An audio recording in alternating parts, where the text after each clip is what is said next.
بسم الله الرحمن الرحيم.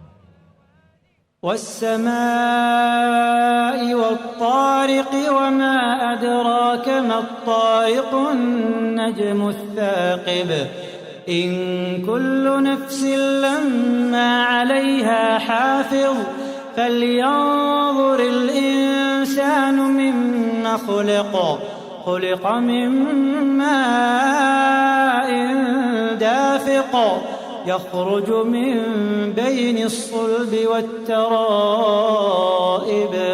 إنه على رجعه لقادر يوم تبلى السرائر فما له من قوة ولا ناصر والسماء ذات الرجع والأرض ذات الصدع إنه لقول فصل وما هو بالهزل إنهم يكيدون كيدا وأكيد كيدا فمهل الكافرين أمهلهم رويدا.